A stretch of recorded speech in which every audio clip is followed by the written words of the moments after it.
দেশের দক্ষিণ পশ্চিমাঞ্চলের সীমান্তবর্তী ছোট্ট জেলা মেহেরপুর। ভৌগোলিক কারণে বৈচিত্র্যময় ফল ফসল আবাদের জন্য বেশ খ্যাতি রয়েছে এই জেলার। এছাড়াও জেলায় জনপ্রিয় হয়ে উঠছে চায়না ও দার্জিলিং জাতের কমলা আর মাল্টা আবাদ। কৃষকরা জানান, প্রতি বিঘা জমিতে ৮০ থেকে ১০০ গাছ রোপণ থেকে ফল উৎপাদন পর্যন্ত খরচ ৪৫ থেকে ৫০ হাজার টাকা, যেখান থেকে ফলন পাওয়া যায় ১০০ মণ পর্যন্ত। বাজারে প্রতি মণ কমলা ৩৬০০ থেকে ৪,০০০ টাকা আর মাল্টা বিক্রি হয় ১৮০০ থেকে ২২০০ টাকা পর্যন্ত। ৬ বিঘা মাল্টা আছে। প্রথম ২ বছর পর গত বছর প্রথম ধরছিল, মোটামুটি খরচটা কভার হয়েছে। এবছর আশা করি লাভের মুখ দেখব। আমাদের গাছের বয়স ৩ বছর প্লাস। এই বয়সে আমরা গাছে কমলা পাচ্ছি ১.৫ মণ প্লাস। ১ বিঘা জমিতে নিম্ন ৩ লাখ ৪ লাখ করে আছে টাকা হয়।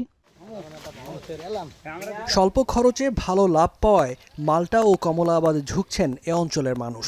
সৃষ্টি হচ্ছে নতুন নতুন কর্মসংস্থান। মেহেরপুর থেকে মালটা নিয়ে ঢাকা বাদামতলিতে দিই। সারা দেশেই আমাদের মেহেরপুরের জেলা মালটা অনেক জেলাতেই যায়।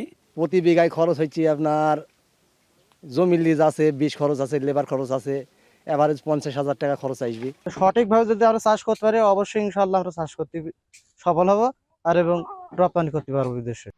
কৃষি সম্প্রসারণ অধিদপ্তরের হিসেবে চলতি মৌসুমে জেলায় ৭৬ হেক্টর জমিতে মাল্টা ও কমলা আবাদ হয়েছে, যেখান থেকে অন্তত ২০ কোটি টাকার ফল বিক্রির আশা তাদের। ফল শেষ হওয়ার সাথে সাথে যেন আমরা সেইভাবে পরিচর্যা গাছের ডালগুলো সুন্দর করে ছেটে এবং যে কীটনাশক স্প্রে করে যদি আমরা যে আবার সার দিয়ে দিতে পারি, আগামী বছরের জন্য যেন আবার ফলন ভালো হবে। আমরা এই বাড়ি মালটা একের চাষের সম্প্রসারণের জন্য পরামর্শ দিচ্ছি, কারণ আমাদের এই যে বাহিরের যে মালটাটা সেটা দামি। আমরা দেশীয় ফলের উৎপাদন করে যদি বৈদেশিক মধ্যে সাশ্রয় করতে পারি, সেক্ষেত্রে আমাদের বাড়ি মালটা একটা অনন্য জাত। বিদেশি ফল মাল্টা ও কমলার উৎপাদন বাড়াতে পারলে কৃষকরা লাভবান হওয়ার পাশাপাশি আমদানি নির্ভরতা কমবে বলে আশা সংশ্লিষ্টদের।